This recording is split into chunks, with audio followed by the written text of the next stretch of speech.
This segment of Long Island Talks on LongIsland.com is brought to you by Adam Butter of Angle and Volkers. Follow your dream. Home. We're back again. Kevin Wood for LongIsland.com. Long Island Talks, continuing our Chefs in a Pandemic series. I feel honored and really heartfelt to talk to such revered chefs. That's the only way to put it. Today, I have with me Colin Ambrose out in Sag Harbor. Again, we're focusing on the East End this week. We'll get to Nassau County and the West End next week. A fixture in the community, 30 years in the business, close to it. Colin, welcome. Thank you, Kevin. And it's nice to be on your show and addressing the Long Island community. Thank you. Absolutely. So the first thing we see in the back, which everybody is in the same boat in that regard. I do not agree that everybody's in the same boat in terms of what they're experiencing, but the restaurants all have what I see in the back, which is no seating. Did you ever think you'd see it happen? I know you've had it for a snowstorm, for a day. Did you ever think you'd see this happen? No, I really try to stay in the day, Kevin. It's an interesting experience because we've shifted into a new hey, listen, I'm a choreographer of sorts. I'm a producer, and we're in the entertainment business here. Yes, you are. And so essentially, what's happening right now is I'm taking what has been the equivalent of a very small Broadway show that's run for 20 years, and I'm taking it on the road. We had to step outside the front door. We had to let the plates go. Our canvas has changed, but the essential elements that go on to that make the show are the same. My staff, my wait staff is essentially they're the stars of the show. They're the actors. My kitchen crew is they're the back of the house. They're the stage crew. They do the music, they do all of the things that make a production happen. And I'm the guy who produces the show. I write the script in the menu, I direct as to how we're going to move forward, and it's my job to finance the thing. Can we talk about right along those lines? It seems like everything is kind of clear to you now, but that first week, what were you really thinking?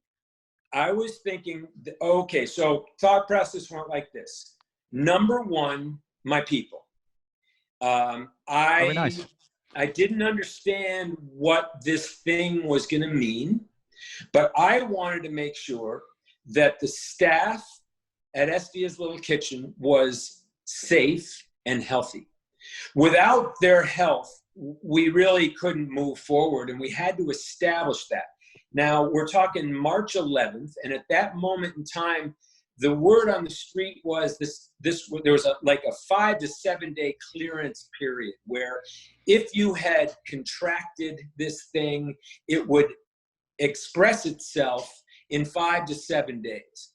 And it was Sunday, and I had a staff meeting, and I said, everybody, listen, how's everybody feeling right now? And they all looked at me and they said, well, we're just fine.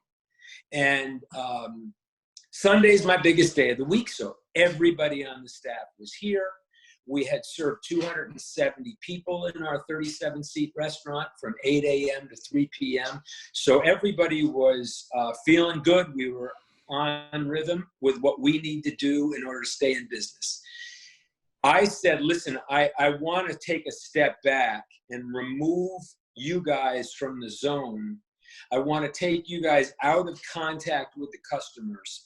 And let's make sure that by Friday of next week or the coming week, let's give ourselves 5 days to make sure that no one is coughing, no one has a fever, none of that business is going on. And if we hit that, we're going to transition into a new setting. We're going to reimagine this thing. Now, one of the things that was really helpful for me as I thought about this was that about 4 years ago, I came up with a pop-up concept for the gardens at Estia's Little Kitchen.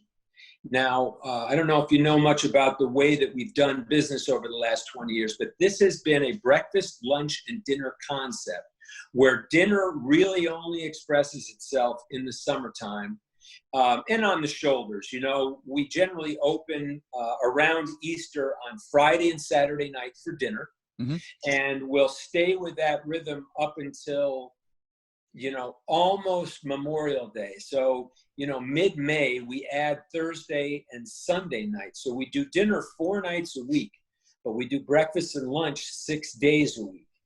And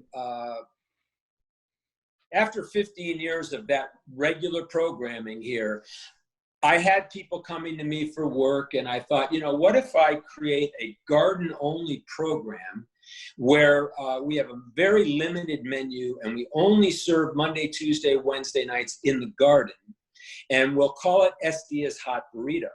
And we tested it in the summer of 16 and 17. And through that test, I created, I created the logos. I have one here somewhere. This is the Estia's Hot Burrito logo. I had banners made. We had all the merchandising materials to support the pop-up concept of Estia's Hot Burrito. And we tested it in the garden. And it was successful. We ran into a couple of hiccups, primarily staffing. It was the kind of deal where I was hiring a lot of college students, and they were happy to do the work in June and July. But when we got to August, they got to go back to school. Well, no, they all actually kind of wanted to go on vacation. Right. You know, they wanted to party before they went back to school. It was more like, you know, August 10th, I had 4 of the 7 people working for me say, you know, oh my gosh, you know, like my grandmother got sick and I've got to go to Massachusetts to be with her. And it was what happened. But the beautiful thing was the concept was established. It was tested. The menu was tested. And so I said to my staff, we're pulling the hot burrito concept out of the bag. We're going to bring our coffee cart, which is essentially an old horse trailer, which is a shell, but it works very well because it opens up like a hot dog cart. We don't cook anything in it. It has electricity and it provides shelter, but it's perfect for driving up. It's a drive-up window. And so we moved it to essentially the front door of the restaurant, and we call it the satellite. We refer to it as the Hot Burrito Pop-Up.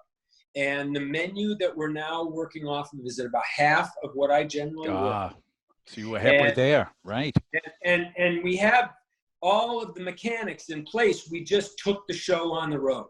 The stage is different now. Everything, we no longer use plates. We no longer use glassware. We no longer use silverware. And that's what we're doing for today. What happens next is very hard to say. We have a beautiful garden that has 10 tables.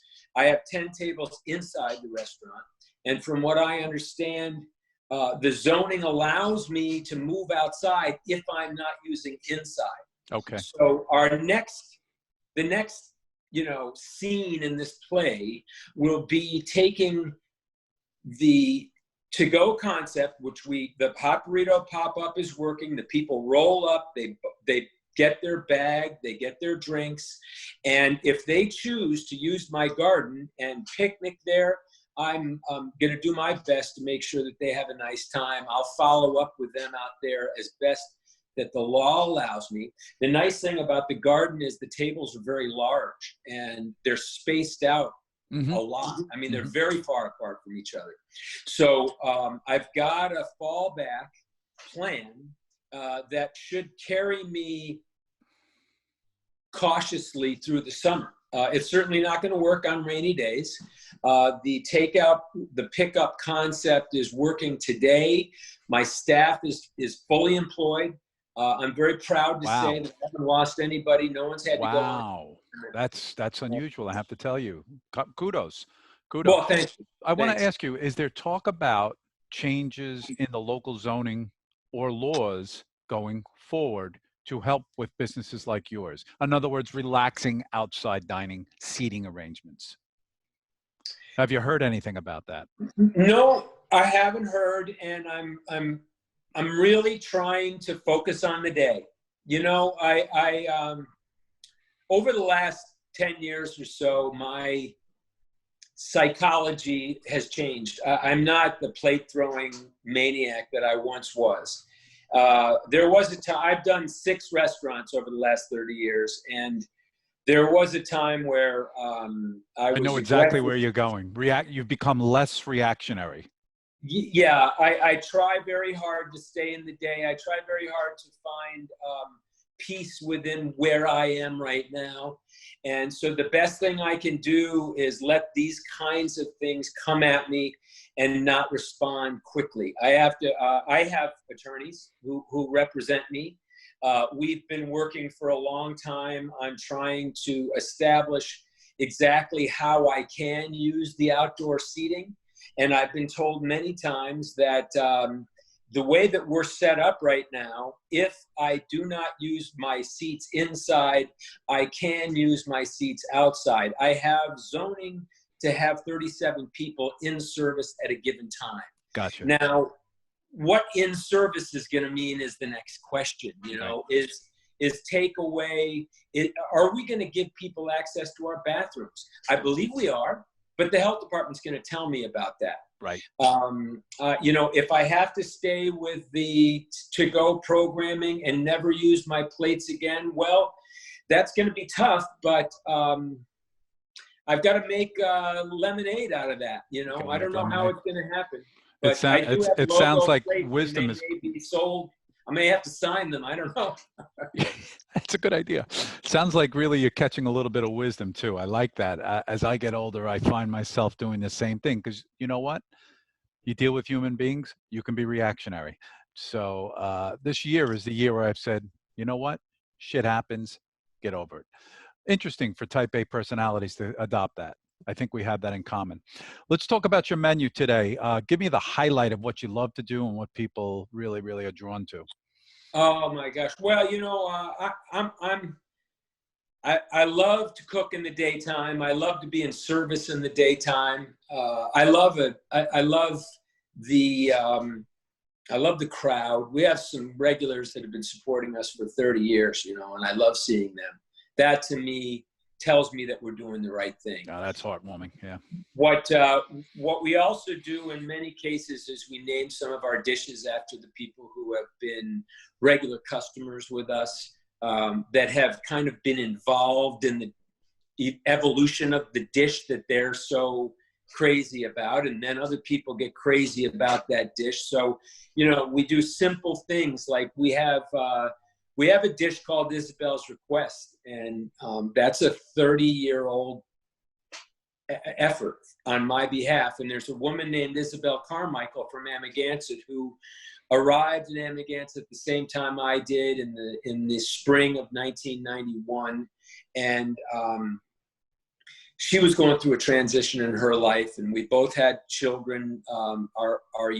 Her daughter and my oldest daughter were in school together, and she would come in and order what we refer to as Tuscan toast with goat cheese, sauteed spinach, tomatoes, and poached eggs. Wow. And I made that dish for her about 1,000 times until somebody on my staff said, you know, hey, listen, we got to have a name for this thing because you can't keep saying that dish for Isabel. So we decided to call it Isabel's, choice, and or Isabel's Request. I'm sorry, mm-hmm. Isabel's Request, and it's been on my menu for as long as I can remember. It's simple, but people call in and describe it if they can't remember, and that's Absolutely. On the menu today. We also do a lot of breakfast dishes that are, influenced by the Mexican palate. We have huevos rancheros 2 different ways. One is with a tomatillo and poblano puree. It's done with refried beans that are vegan, and corn tortillas, a little bit of cheese and eggs. Simple dish. I bet you we'll do 25 orders a day moving forward. I mean, we have for years. We have another dish called George's Ranch that's similar, but it's done with the black bean puree and avocado and a tomato salsa. And so I kind of refer to them as open tacos, huevos rancheros, 2 different ways. So that's very popular. And then for me, today I'm working on my carnitas. That's a 3-day effort. I break the pig down. We make a porchetta. The base of the dish is a slice of porchetta, and then it's topped with all of the trim, the leg meat and the rib meat that's been cooked in lime and chili sauce. And that gets packaged for 4. It's a taco dinner for 4 with rice and beans, red beans and rice. You get a cup of guacamole, you get a cup of Mexican slaw, 12 corn tortillas, wow, and a cup of black bean and corn salsa. And that, you can put out on your table any way you want. You can use the packaging and not make any plates dirty, or you can take the time and put it on platters and make a nice dinner presentation out of it without more than 20 minutes of effort. So that's the opposite side of the huevos rancheros. Blueberry pancakes we sell a lot of. Those are the kinds of things that we do here day in and day out. Are you delivering? No. No reason to, right? We're lucky. We found a rhythm with this thing. And the phone rings. And I have 3 people in the little kitchen. And we're able to service the rise and fall of each day pretty well. Sometimes there's a 15-minute wait, 20-minute wait. If I say you're going to be ready at 1:30 and you get here at 1:30, you might have to wait till 1:45 for your pickup. But I do the best I can to make sure that when the customer pulls in, the bag is ready and it goes out. And if I engage in delivery or online ordering or some of these things, I think it will throw off the rhythm of our service. And I desperately want to make sure that my regulars get what they're familiar with in a timely fashion. Well, I think 2 things are also true. You're a small enough community where I don't think that matters too much. And I think there's a trust factor. Let's be honest, whether it be an employee or somebody who's not an employee, they're an independent contractor or Uber Eats, there's a trust factor involved, let's be honest. So now they're pulling up to the place they've known for 30 years, they're picking it up. It just feels a little more trusting. Oh, for sure. And they're seeing the faces that they want to see. Yes. My staff has a bond with a lot of the people that come through here. And I'm very proud of that. And I think they are too. And I think that that's why they've stayed with me for a long time. Some of these people have worked for me for 20 years. Wonderful. And as a result, the salsa hasn't changed. The way that we make our coleslaw, we have 2 different types of coleslaw. It doesn't change. The same hands have been doing that for a very long time. Our vinaigrettes are homemade and they're made by the same person for 20 years. And so it doesn't really get adjusted by the new guy who wants to, add something to make it his. Colin, I want to ask you, what would you say to other chefs? Because you've adapted very quickly, and it may be because you have the wisdom, maybe you're just a survivor and that's your instinct and that's your personality. What would you say to other chefs that are having, trouble with adjusting or can't accept the fact that things have changed? What would you say to them? Would you want them to find their own rhythm? Well, I would suggest that they put themselves in the middle of it. I don't know. I imagine that most of them do. You gotta become the guy that does everything in today's world. I'm doing dishes a lot now. So true. I'm cleaning the floor at the end of the day, and I'm 30 years, the president of this thing. Yep. I'm the producer of a 30-year show, and I'm cleaning the floors. So I don't have suggestions for anybody except that maybe try to meditate a little bit, try to remove yourself from the room and find a quiet place in your head, not get too frustrated by it. I also, turn things off. I've got refrigeration that hasn't been used since March 11th, and that's helping me to get through this. I'm not going to tell anybody how to do it, but I can tell them what I've been doing. No, it's a good point. That's a great point. I reduced the size of my menu, but I stayed with the core items that I know sell, that have a call. And, so, you know, the factor that I keep hearing with the chefs I'm talking to is do more with less. That's absolutely really what I'm hearing. And as we reemerge into this regular, dance that we do, I highly recommend paying your bills before they're due. That's what I've been doing for quite a long time. And it put me into a position where I wasn't, I didn't have this sea anchor pulling me down while I was trying to sail, this light vessel that I have through dangerous waters. I don't give anybody any advice, but I can tell you it's worked for me. Well, I asked you to give them advice, and I think it's good advice. What are you doing tonight? So tonight's Tuesday. You're off tonight? That's right. I'll have dinner with my family, and I have 2 of my 3 children at home, and my wife has been navigating the home beautifully. I give her a lot of credit because she's not one to stay at home, and she's been home for 6 weeks. I don't think she's done much more than walk the dogs on the beach, and she's a little frustrated by that. Tell her to do a puzzle. Well, she's a puzzle master, actually. You know what's funny? Bringing puzzles up. She's been doing puzzles for a long time, and one of the things, my oldest child, Lyman, is very helpful with kind of navigating what's in the back of closets. And back in the middle of March, they pulled about 30 puzzles out of the back of a closet and went online and sold them for crazy money. I mean, there's a market for puzzles out there. That and dumbbells. That and dumbbells, right? But we've also we've gotten deep into a Netflix series called Bosch, and we're trying to limit it to 2 episodes a night so that we can draw it out, and that's working great too. So good. It's really nice to have family time. Last night we did the carnitas dinner as a family, and my daughter made a wonderful little video to show people how to put it together in case they bring it home. And that'll go up onto social media on Thursday or Friday. And that's the kind of thing that we do together. We do a little gardening. We'll walk on the beach. And it's really nice to have a 27-year-old home for 6 weeks. It wasn't something I thought was going to happen. Yep, I'm dealing with the same exact thing. He came right from Brooklyn for 6 weeks, 22-year-old.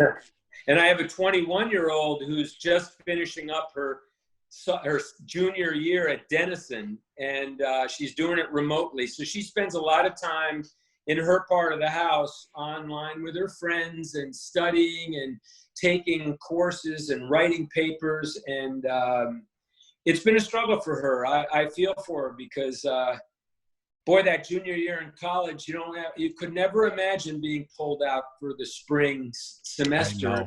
I know. And she's doing a really wonderful job of keeping her academics focused and on top. And she's also been a SoulCycle employee for the last 3 years. And she awesome.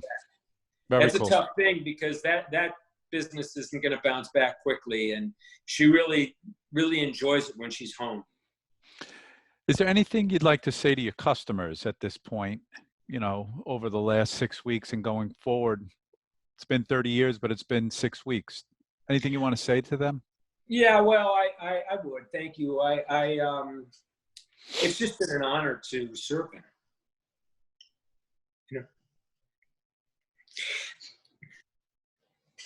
These people have become my family, and to have them driving through our drive-up and making contact. I am answering the phone. I'm the only one right now. Well, let's just say 90% of the time I'm answering the phone.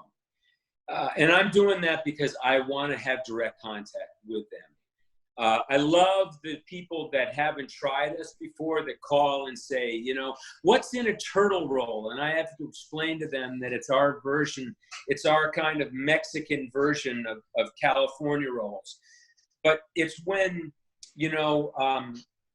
Lori Hawkins' husband, Francis, called. And this is a guy who you know, I imagine he's a kingpin in the venture capital world, and he's here once a month usually with his daughters and his wife, and she's here on a regular because he's in Shanghai or Bangkok doing deals, you know. Sure. But when he calls 3 times a week and makes contact with me, and we have something in common, which is, you know, a love for his wife, because she's been at my counter for the last 10 years whenever he's out of town.